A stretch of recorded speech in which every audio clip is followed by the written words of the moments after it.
Hello, this is Billie Bryan, founder and president of Colors Caribbean. And I'm the host for our new podcast, The Big Picture. Bearing in mind that this is our first episode, it is a little rough around the edges, so please excuse the lower audio quality. It's not quite up to snuff, but I promise you we're working on that.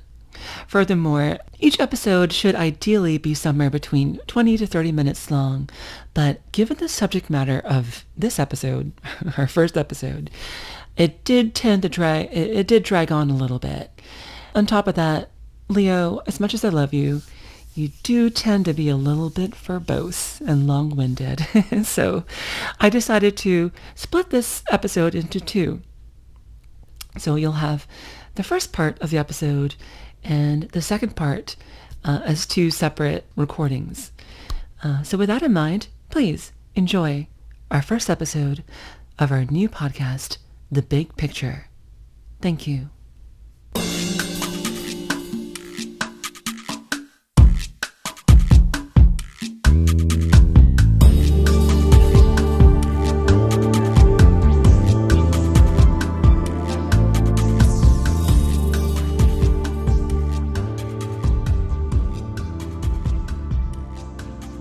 Hello, this is Billie Bryan, founder and president of Colors Caribbean, here for our brand new podcast entitled The Big Picture, a weekly podcast highlighting the work of prominent queer activists, allies, and organizations from around the Caribbean and Latin America, and delving deep into the issues facing our LGBTQIA+ community.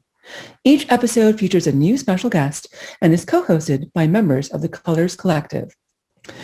So today we are co-hosting with my dear friend, Alexa Hoffmann, coming to us from Barbados. Say hello. Alexa. Hi, everyone. Yes, my name is Alexa Hoffmann. I am a trans woman, and my pronouns are she, her. Hi, Alexa.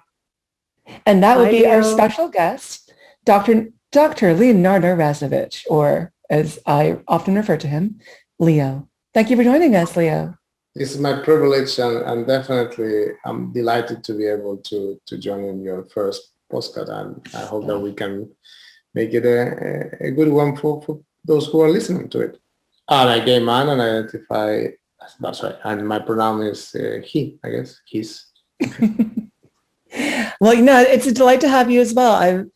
To those who are unfamiliar, I've been working alongside Leo for years now. Must be like 4 or 5 years now, Leo. Yeah, 5. Yeah, easily 5. Yeah, absolutely. Yeah, and we started things off in surrounding issues that we're still tackling to this day, that being marriage equality. Mm-hmm. But we've since done a lot of work together in other areas too. Pretty much always in conjunction with the organization Colors Caribbean, formerly Colors Cayman. But just to speak a little bit about our co-host, Alexa, I first saw you speak in Barbados back in 2019. We never got to meet face-to-face, but you and I have since become fast friends, I would like to think. I think we did meet face-to-face that same time because we were sitting in a small general area. Yeah. Oh, remember, right, yeah. The UC Trans Coalition, we picked like a general area to sit, so we had the opportunity. But in terms of like being able to like during lunch breaks and those little coffee breaks to be able to sit and chat, one-on-one, no, we didn't get that opportunity. But I remember that. I remember the table now. Alexis pulled me over to that and basically assigned me as the Cayman Islands representative as part of UC Trans. I didn't know what I was getting into at the time. But I'm very familiar with all of you now. Yeah. That was quite a journey. Good choice, Alexa. Pardon? You picked very well, Alexa. It was Alexis. People will often conflate the two. Alexis DeMarco. Yes, Alexis DeMarco from the Bahamas. Oh, I do apologize. Yes. Okay. No problem. Speaking of the Bahamas, you recently left the Bahamas, didn't you, Leo? Yes, I just flew last Friday from the Bahamas to the UK. I attended the Commonwealth Lawyers Association annual conference in Bahamas. Oh, okay. Invited me to present a paper that I'm hoping to publish in the next few months. It's about how the Privy Council is hindering the progress of LGBT rights in the Caribbean region. Okay, perfect. Well, that ties in really well. Oh, sorry, go ahead. No, I think I wasn't just only to add that it was part of the research, the bigger research that we have just published. It was a research within the research that I've done in regards to the case law that is binding in the Caribbean region, and how the effect of some of those cases are hindering the progress of LGBT rights for the foreseeable future in the region. The Privy Council is not only being colonialist, putting colonial laws passed by, but no, yeah, in the real broad sense of the word, right? I mean, in the proper sense of the word, putting laws passed by Queen Victoria or even Henry VIII above the constitution of independent nations a perpetuity. There's nothing people can do to get rid of those colonial laws in some jurisdictions in the Caribbean. Originally, they were Barbados, Guyana, Jamaica, Bahamas, and Trinidad and Tobago, but Barbados and Guyana saw the light at the end of the tunnel and decided to ditch the Privy Council and accept instead the final jurisdiction as Court of Appeal of the Caribbean Court of Justice.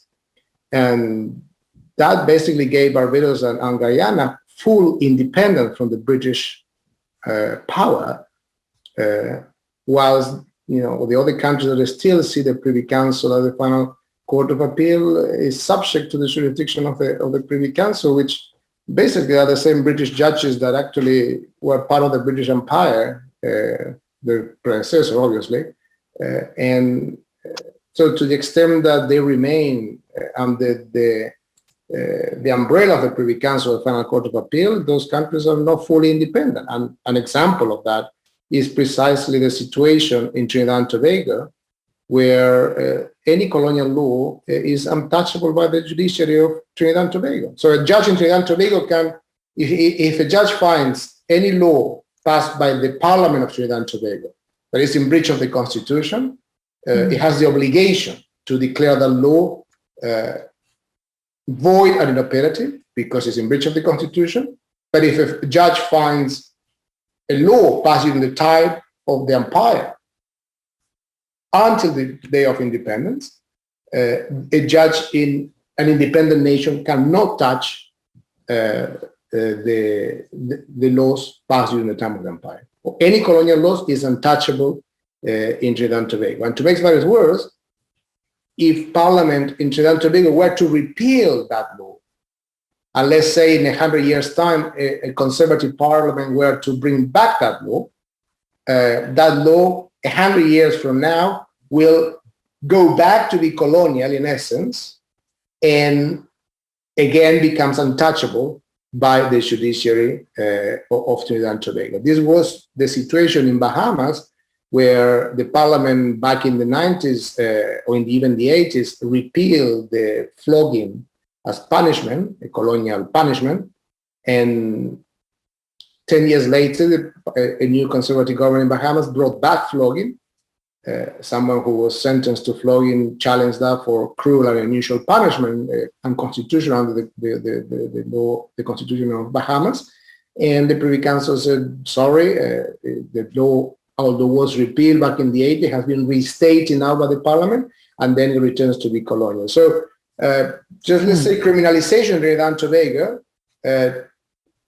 Parliament could repeal the laws, colonial laws, and restate it in 10 years' time, and the laws go back to criminalize LGBT people, and the judiciary cannot touch it. So this is absolutely abhorrent. I mean, that we still have in the American continent a colonial power, British judges from London imposing the validity of laws that will pass no test under any instrument of human rights. The British white judges in London impose the validity of those laws over independent nations in the American continent. So there's a lot to unpack there, but before you go further, because like I said, there's so much ground you're covering, and you're covering it really well, but I don't think, okay, I know you've encountered this problem before, so I don't want to nitpick too much, but for those who are unfamiliar with these issues and unfamiliar with, frankly, all the legalese that you're using and that is often thrown around with regards to these issues, what can we say in common parlance that listeners would really understand? Because the Caribbean is always been, I don't know, it's rife with colonialism. Everyone knows that. But what that means in modern times is still a little bit fuzzy for a lot of people.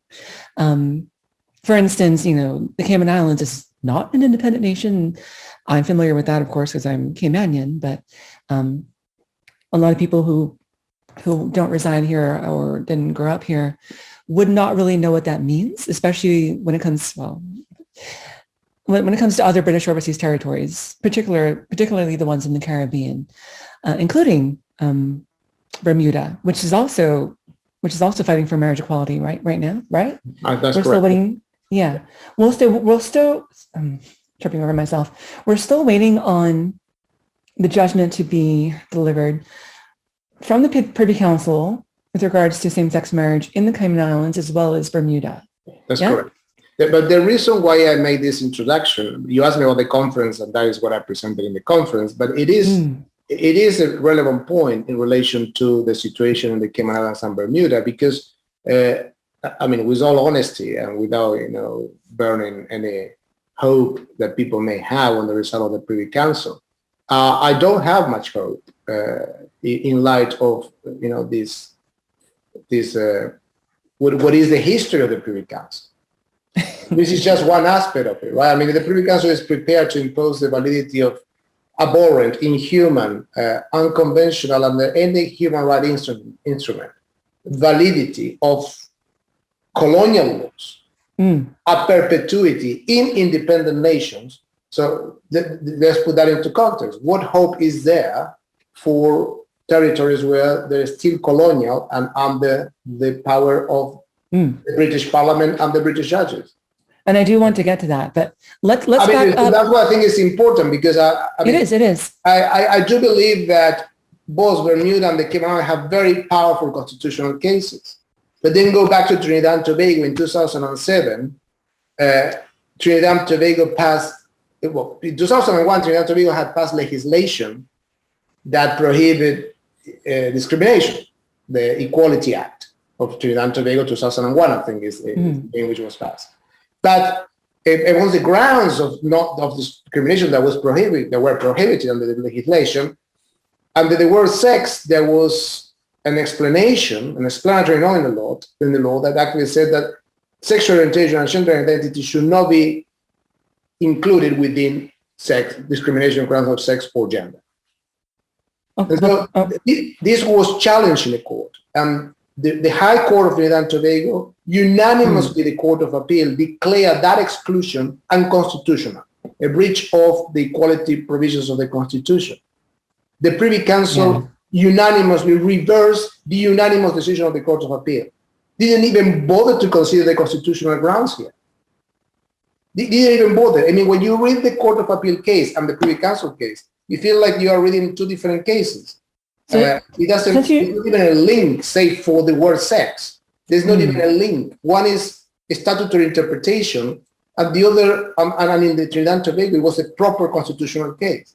So this is the level of disrespect. This is the level of disrespect that the British judges had from London. They don't even care about the constitution of independent nations. So I do believe, and believe that I have been very vocal about that both Bermuda and the Cayman Islands have very strong constitution that protects marriage equality, that provides for the right to marriage equality.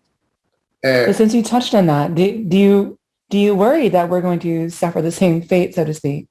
I believe that if the Privy Council is prepared, as in the case of 2003 of Barbados and Trinidad and Tobago, to maintain the validity of the colonial laws, which include the validity of the anti-sodomy laws, right? The criminalization of homosexuality. The Privy Council is prepared to support the validity of criminalization of LGBT people, and they did that in 2003. If the Privy Council is prepared to say that excluding sexual orientation and gender identity from the protection of equality laws is absolutely fine and legal, as they did in 2007, it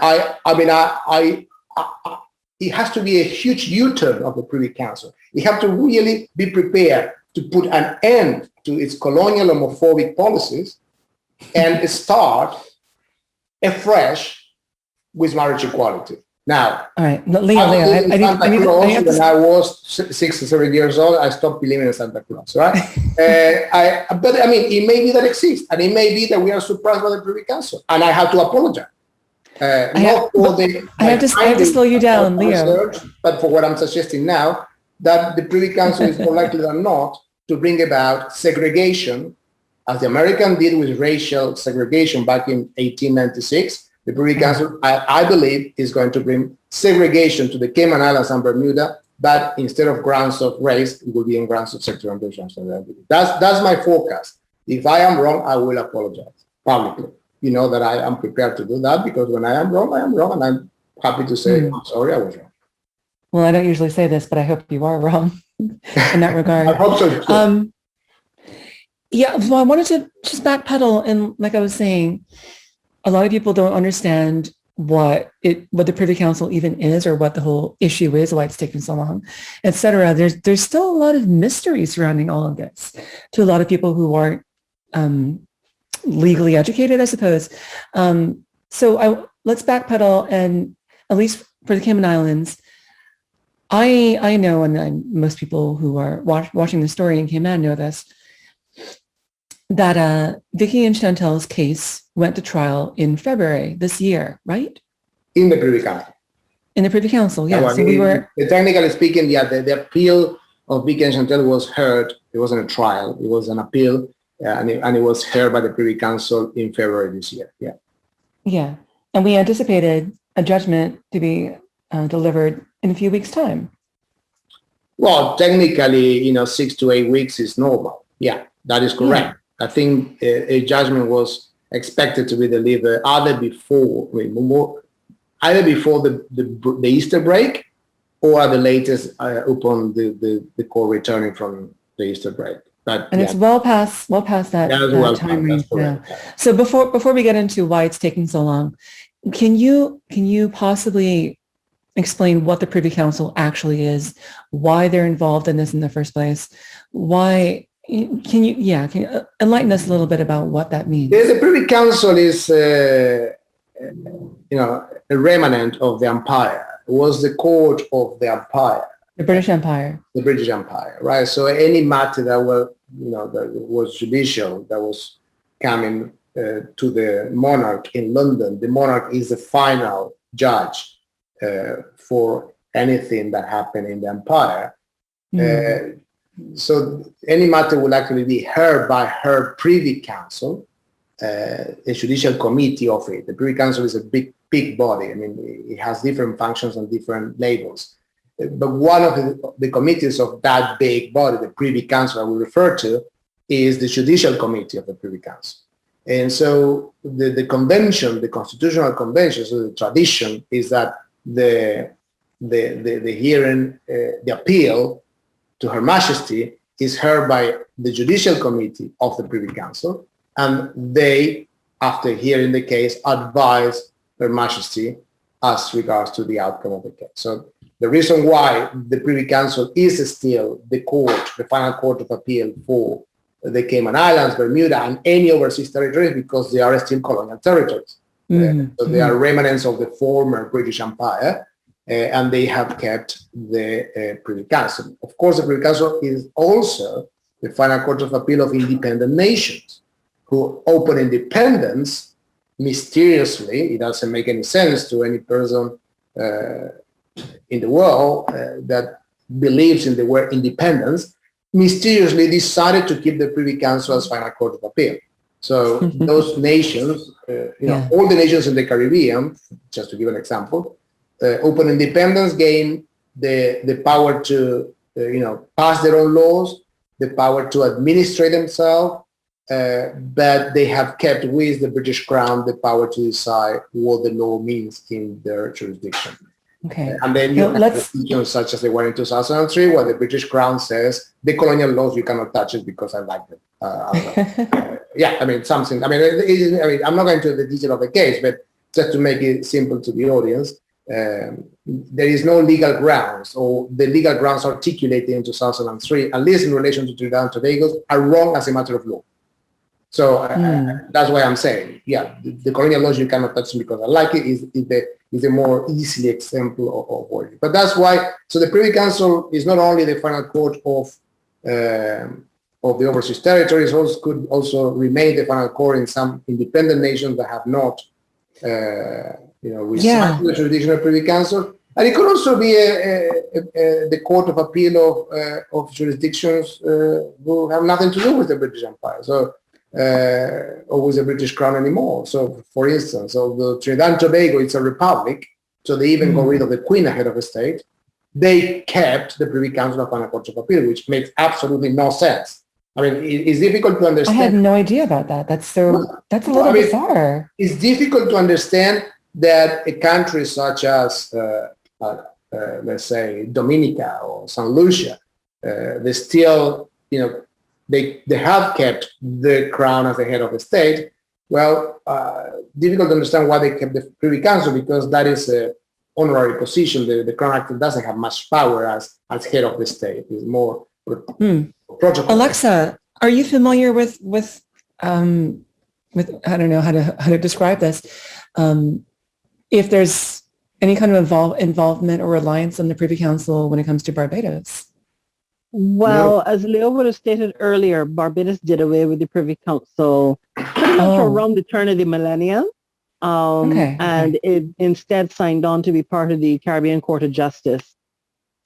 And if I would like to add to Alexa, supposed to be leading the CCJ, even though it's headquartered in Trinidad. Yeah, but and I would like to add to Alexa that the Caribbean Court of Justice have completely got rid of this judgment that still is binding in Trinidad and Tobago. So all the colonial laws are no longer binding or above the Constitution of Barbados.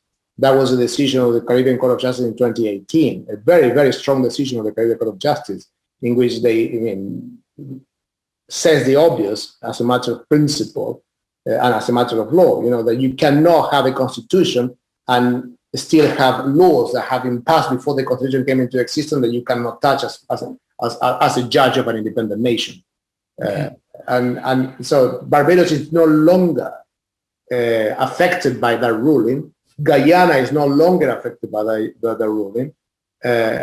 The Jamaica repealed the constitutional provision that provide grounds for that ruling.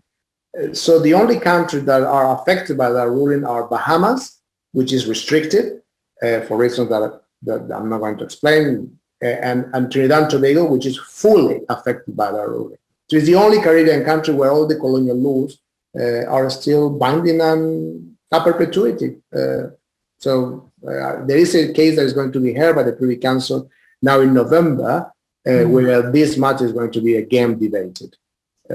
We'll see what is going to happen there.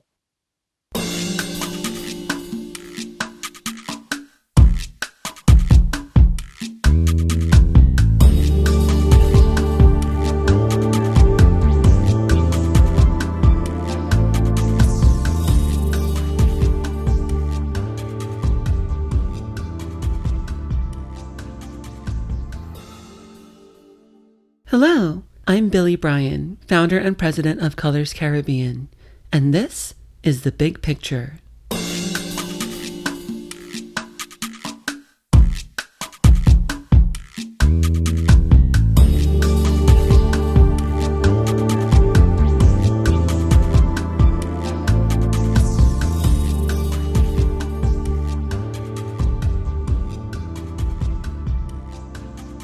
So I'm going to try to put everything here into context a little bit.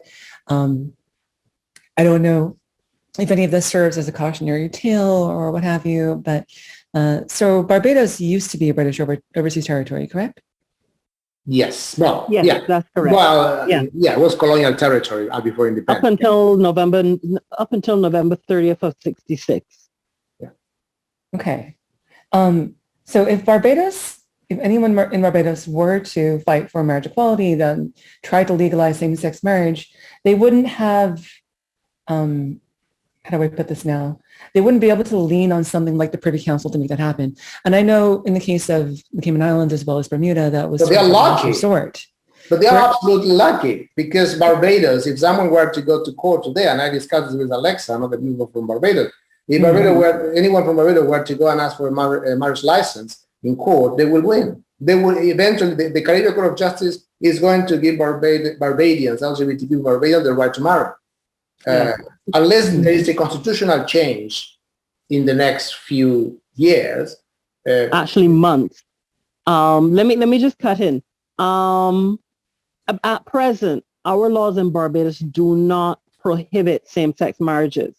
However, there's this attitude that's pervading the Supreme Court registry, which offers the applications for marriage licenses, and they keep the record of all marriages solemnized in the country. There's an attitude between them and the Ministry of Home Affairs, which oversees the whole process with marriage licensing.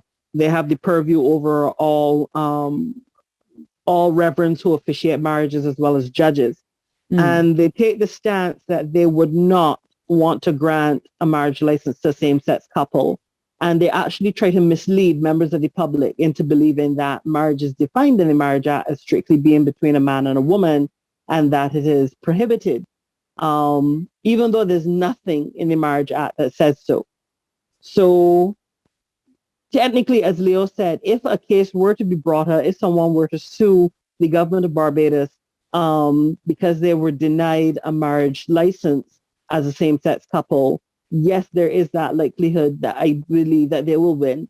Plus, we're also bound by the Inter-American Commission and Court on Human Rights, which would have released an advisory opinion back in 2017 concerning marriage equality, and stating that all member states have to put provisions in place to permit same-sex marriages, permit them to take place. So there's some discussion, as Leo said, that I'm having with him and a couple of other people in terms of how we can bring it from being a theoretical position to an actual position that's put into practice, where, you know, whether it's two men, two women, you know, a trans person and a cisgender person, or two trans people, or, you know, whoever applies for a marriage license, so long as they're consenting adults within their full mental faculties, they should be allowed to get that marriage license, to have their marriage solemnized and recorded, and to have all the legal rights and benefits like any other married couple. So the right to inherit, the right to act on another's behalf in, you know, times of crisis, all that there. So someone just needs to challenge the system. Because the system, I say challenge kind of facetiously, because it's, as you said, it's not technically illegal. So there's nothing really to challenge besides the cultural mindset. It's just a case of bucking the system and seeing what it does, and then holding up the mirror to itself to say, no, this is really what you're doing. Yeah, I believe something else that I have actually learned in the conference in Nassau that I would like to share with the audience, which I think we have seen this in the Cayman Islands when it comes to marriage, the marriage fighting of Chantal and Vicky. I was about to say that. There is this wrong assumption, very wrong indeed, which is somehow being fed by the British. And I don't think this is done with bad intention. It's just the British don't get it. They don't understand. I think they have their own limitations and they don't get it. But the fact is that there is this wrong assumption that countries such as the Cayman Islands, Barbados, Trinidad and Tobago, they are parliamentary supremacy countries, where parliament has like almighty powers to do whatever they want. And that is incorrect. That is completely incorrect, because all the countries in the Caribbean, including the Cayman Islands and Bermuda and all the overseas territories, are constitutional democracies, not parliamentary systems, but constitutional democracies. The form of government is true in the Constitution, put the parliament in the driving seat. But the parliament is under the constitution and is bound by the constitution. And therefore, if parliament crosses the red line by passing a law that breaches the constitution, then the court has to step in, because the constitutional function of the court is to make sure that the constitution always prevails. And that is why the case, so Rad versus Trinidad and Tobago, where the Parliament of Trinidad and Tobago exclude from discrimination sexual orientation and gender identity, the court in Trinidad and Tobago understood very well the role, and they actually declared the inconstitutionality of the law. But the Privy Council didn't even reverse that, and even took care of that argument. They didn't even explain law, how on earth they are able to do what they've done. And I think it's because the British evidently have their limitations, because in Britain, there is not a written constitution. There is not a codified text. Parliament is supreme in the UK and can do whatever Parliament wants. It's not bound by anything. And therefore, this concept is somehow seeped into any country that was part of that British Empire, and now it's an independent nation, but it's not reflected in the constitutions of any of these countries. And it cannot be, because the whole essence of having a codified constitutional system is putting that constitutional text at the top of the pyramid instead of parliament. And so this is a problem that, so when we are looking here, well, the law doesn't prohibit, Alexa said, same-sex marriage. It doesn't really matter even if it were to prohibit it, because the issue here is where the Constitution allows for that prohibition to exist in the first place. Mm-hmm. And if it doesn't, if it cannot be justified in the constitutional text, then if the Barbadian Parliament were to pass a prohibition for same-sex marriage, or define marriage in the way in which the Cayman tried to do it, that exclude same-sex couples, then the fight there is that, well, that law surely has to be unconstitutional, and the court, if it finds that it's unconstitutional, will have to declare it. And I am sure that maybe this is failing in the Barbados or in the Court of Appeal of Barbados, but the Caribbean Court of Justice are very smart judges. They are embracing 21st century human rights. They are not like the British judges in the Privy Council, still in line with Victorian laws. And so the Barbados and Guyana is only a matter of time that someone brings a claim, and they will be the first Caribbean independent nation with same-sex marriage. I have no doubt about that. Just a quick point, and I don't mean to be snide or anything, but you said that it's not, how did you phrase it? We're not a parliamentarian nation? Something to that effect? We don't have the system of parliamentary supremacy. We have a parliamentary form of government, but we don't have a parliamentary supremacy. And this is a fundamental distinction, because you have different forms of government. Sometimes are parliamentary, others are presidentialist, and in the case of the Caribbean, all nations have a parliamentary system as a form of government, but none of them have adopted a parliamentary supremacy system. And so in all the Caribbean countries, including the overseas territories, the Constitution is supreme, not the Parliament, as in the case of the British. And in the reason why the British is the only, I cannot think of any other country where Parliament is supreme, is simply because the British do not have a codified text. Because you cannot have a codified constitutional text that binds, that creates, with the effect of the Constitution, is the foundational document that creates all the powers of the state. And that is where the British, that's why the British cannot have it, because they're in love with the supremacy of the Parliament. And so from the perspective of the British, God, I mean, just to put it, in a historical context, the monarch is monarch for grace of God, right? All the powers of the absolutist monarch in the type of absolutism derived from God. Right? That was the case until Charles I. When Charles I was put on trial for crimes against humanity, he said, God put me here, you cannot touch me. And he lost his head. Well, before we get too sidetracked, though, let's take this back to... but you asked me the question, and this is the answer. So at that point, during the Civil War in England, is where you move from an absolute monarchical system to an absolute parliamentary system. Okay. And this is what you have since the Civil War in Britain. You have an absolute parliamentary system. So the only thing I have is a transfer of power from the monarchy to the parliament. That the power remains absolute. Then that is the meaning of parliamentary supremacy.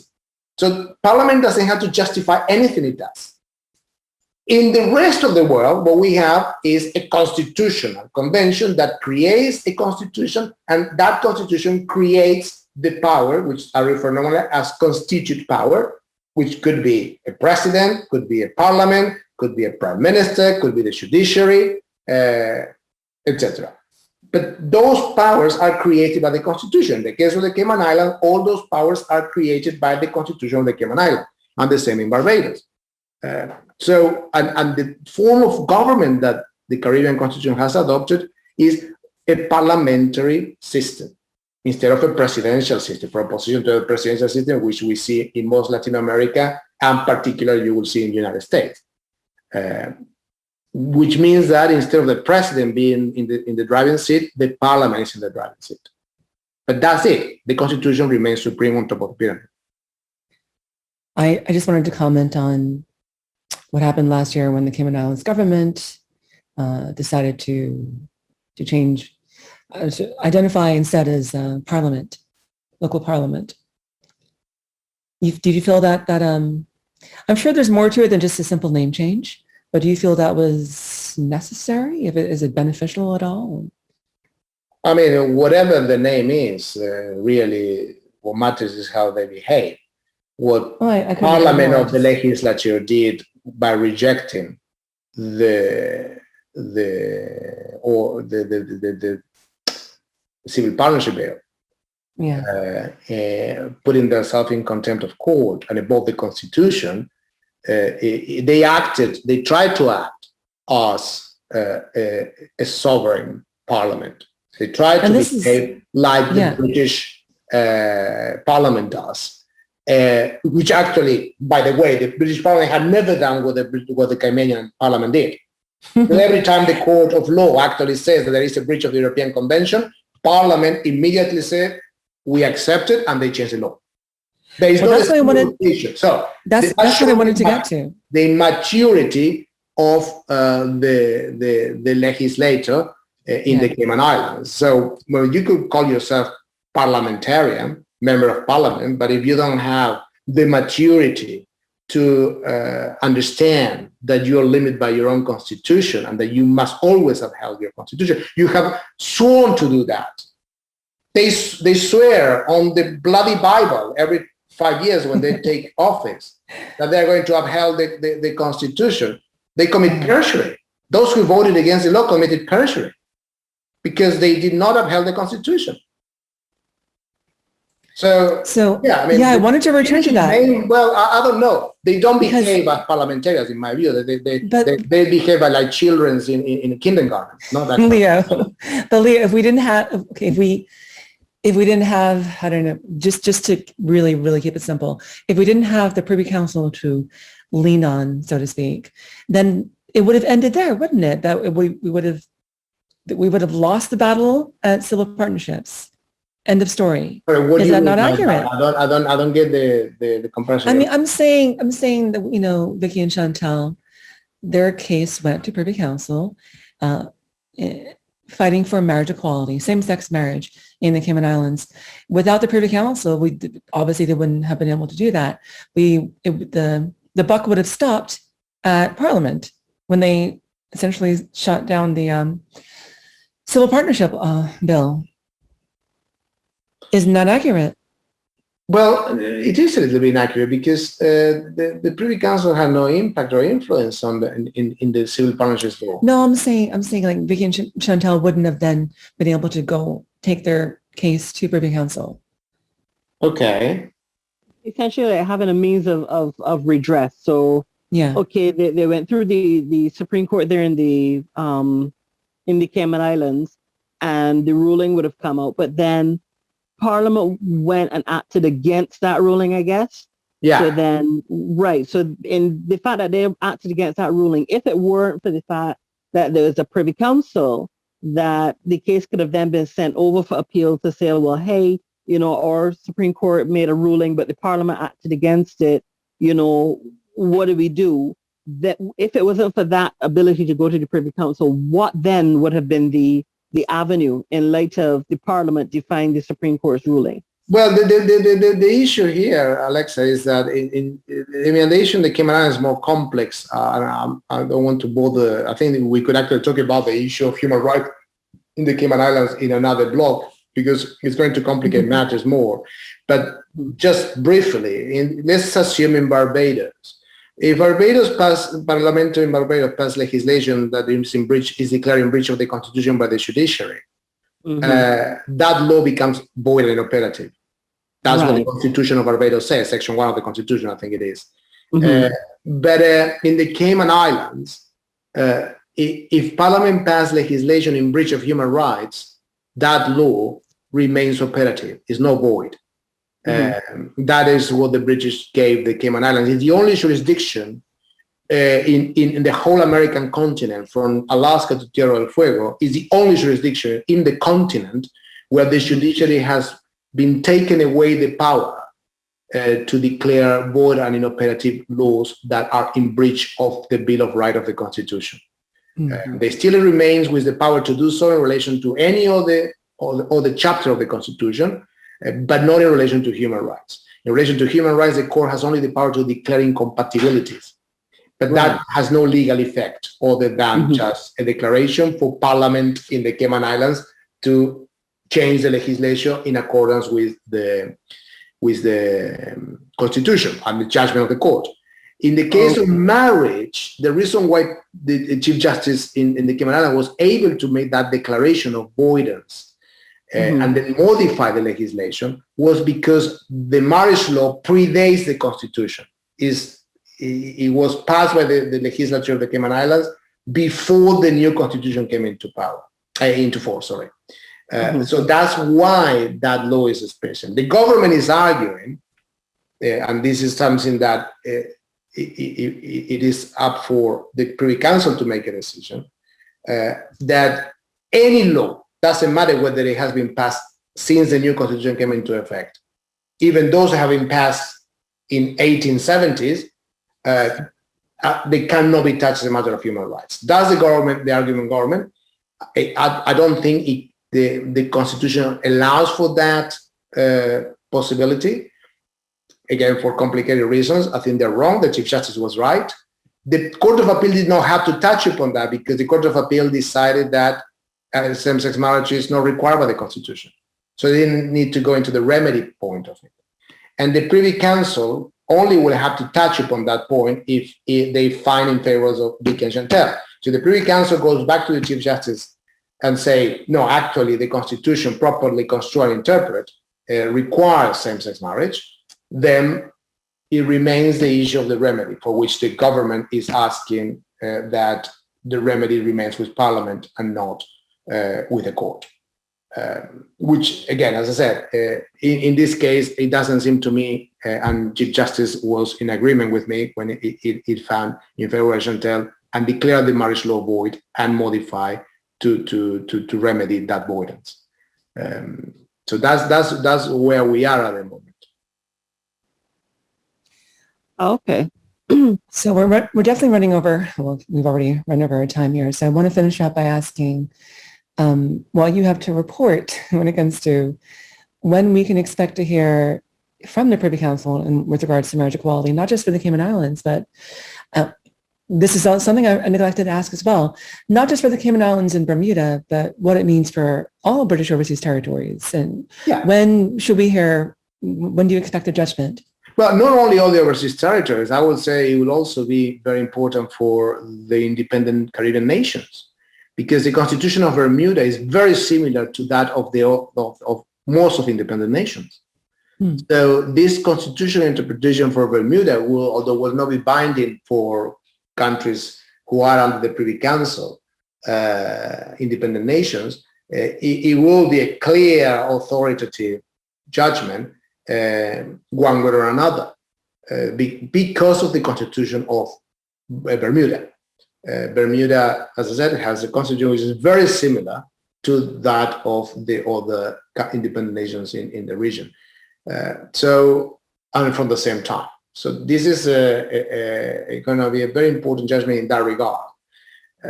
When are we likely to find? I don't know anymore. All my guesses were completely inaccurate, and hence I wouldn't like to risk. The only thing I can say is something I said to some journalists before I flew to Nassau. What is the holdup anyway? It is out of ordinary that they have taken that long. I would find it would be extraordinary if by the mid of October we don't have a judgment. Why are they? What is the holdup anyway? Well, in fairness to, this judgment is going to define the Privy Council for the next 100 years. What makes you say that, Leo? They have an opportunity here to show that they have finally, become a decent court, instead of committing recidivism and going back to what they've done in 2003 for Barbados and Trinidad and Tobago, or what they did for Trinidad and Tobago in 2007. They have the legal arguments. And of course, in law, you can go one way or another, but they have the legal arguments. And they don't need to invent the wheel on this. And so they have a great opportunity to show that they have become the court of the 21st century. And I do still hope that they do that. But my hopes are very low. I think they're going to continue behaving in the same criminal way that they have behaved with relation to Barbados and Trinidad and Tobago in 2003, in the same way in which they behaved with relation to Trinidad and Tobago in 2007. I think they're going to continue in that saga. Difficult to understand why. But then you ask me, why is it taking so long? Well, it's taking so long because it's a complex judgment. It comes from two jurisdictions with completely different constitutional texts. So the Bermuda and the Cayman Islands constitution are very different. Particularly the Bill of Rights is totally different. I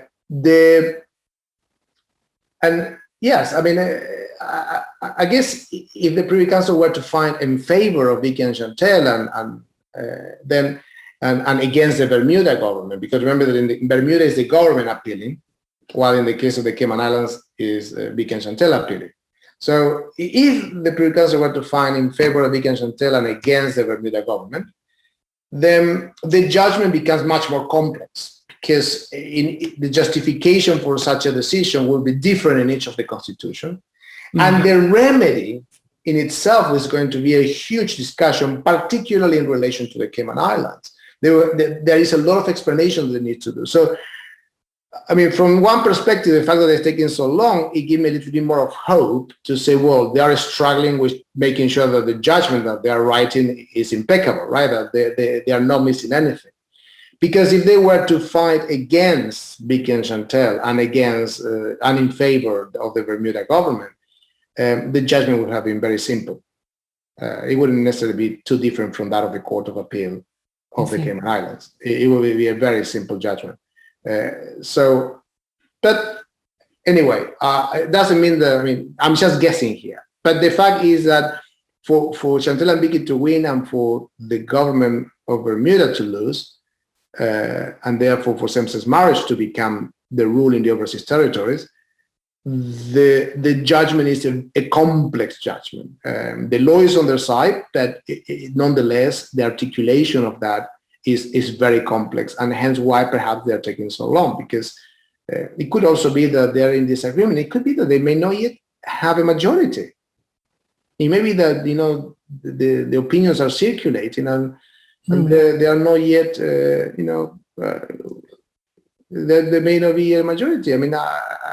the Privy Council doesn't have a timeline. I mean, what normally is the practice, 8 months, perhaps, 8 months or 8 weeks. It's just a practice, but it is not that they have a deadline. It's not that they have breached their own deadlines here. There's no rule as to how long. They could sit on the matter for years. I mean, I'm not saying they will, but but I mean, in terms of the legality of this waiting, well, I guess we need to start thinking about, breaches of human rights, because particularly for the guys from Bermuda, they've been waiting for years, 3 years. Yeah. Right? I mean, it's terrible. Chantel was much faster. And they have a daughter too. Then they're I think, isn't Vicky still back and forth because she's essentially staying as a visitor, right? Well, no, Chief Justice Melly issued an injunction back when everything started. Oh, okay. It was requested by the lawyers of Vicky and Chantel, and so she was given the right to remain on the island. She's not a resident. She has no rights of residence that residents do have, but she cannot actually be kicked out of the island. She doesn't. She has to renew her permit every 6 months or whatever, but the renewal is automatic because the Grand Court in the Cayman Islands grabbed an injunction, and basically she has a right to remain until the matter is fully and finally settled, which will happen as a Privy Council decision. All right. Well, that is certainly a lot. Anything from you, Alexa, before we sign off? Nothing that is coming to mind right now. Not sure if maybe there's something in particular that you might be hoping to discuss. But this is such a complicated matter, and there's so many different jurisdictions and players involved. I think we may have to do a second episode just to follow up. We haven't even talked about, speaking to Leo here, haven't talked about Dina Rose and our own government here paying her an exorbitant amount of money to fight against marriage equality. But I'm sure we can have another talk about that with perhaps Jason Jones or someone else who's familiar with the issue. There's a lot to talk about, to be sure. But thank you for your time, Leo, and yours as well, Alexa. And I hope it makes sense what I said. I mean, sometimes because I've been working on this for so many years, I say things that I think make sense, but for the audience, it may actually. Yeah, that's why I think it's important. This is not an issue we can take lightly. This is not an issue that you can explain, in a few sentences. It does require something like this, like a deep dive into everything involved. And even then, there's still so many questions to ask. Pretty much, as I would have mentioned to you in conversations past, Billy, and as Leo's own articulation on the subject shows, you also have to have that preparation, looking through the historical side of things. So literally reading through how cultures changed, the legal and political landscape changed throughout the centuries in England and, and even in other territories. So how it changed in England, how it changed in France, how it changed in Spain, how it changed in the Netherlands for all the relevant colonies here. And, well, not just colonies, but also free countries that were formerly colonies here. That way it gives an idea of how everything runs as we see it now, why everything is the way it is, because then it helps to make it a little clearer on, what needs to be dismantled and in what fashion. Yeah, I agree. I agree, Alex. I agree completely with your comment, yeah. And what's even worse is that this is just the tip of the iceberg. And marriage equality, of course, is an issue, but there's so many other things to tackle. Absolutely. I mean, the Attorney General of Trinidad and Tobago said there are 27 colonial laws that are protected by the British Privy Council decision. Oh, goodness. But unless they change the case law, those laws will never be changed by the judiciary. That affects in every day the life of LGBT people in Trinidad and Tobago. Mm-hmm. And I would have thought that the same is in Barbados. But at least the situation in Barbados now is different because Barbadian LGBT people can go to court and can make claims, and the judges can actually make decisions. And if they fail, they can appeal. And if they fail, the Caribbean Court of Justice is a good court, and they will actually resolve the matters.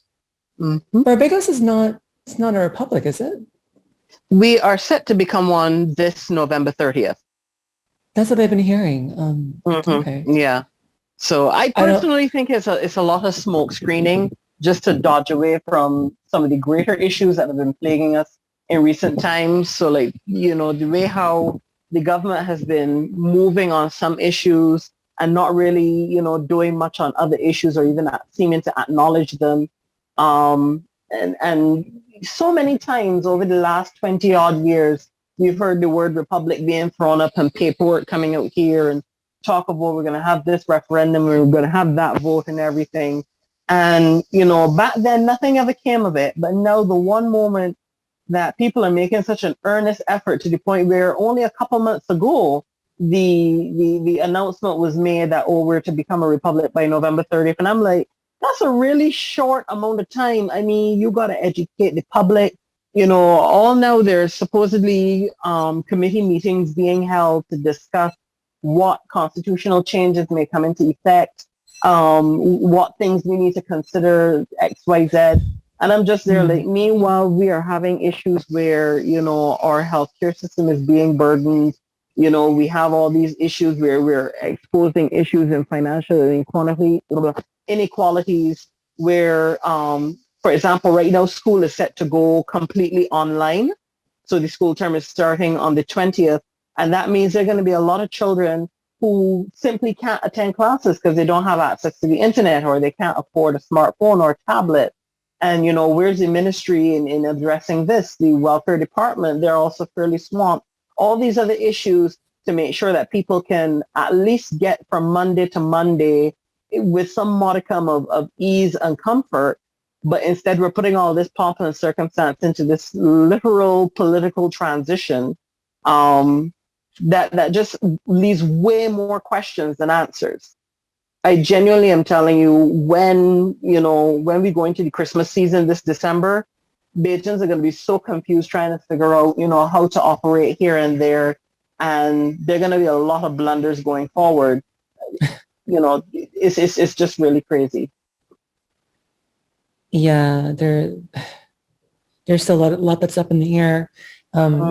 Clearly, what's going on over there, as well as Cayman, Bermuda, across the Caribbean, I would argue, especially in the midst of the pandemic, it's such a mess right now.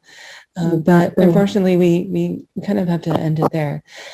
All right, thanks again, Alexa, for co-hosting. It's been a pleasure. And thanks for having me on.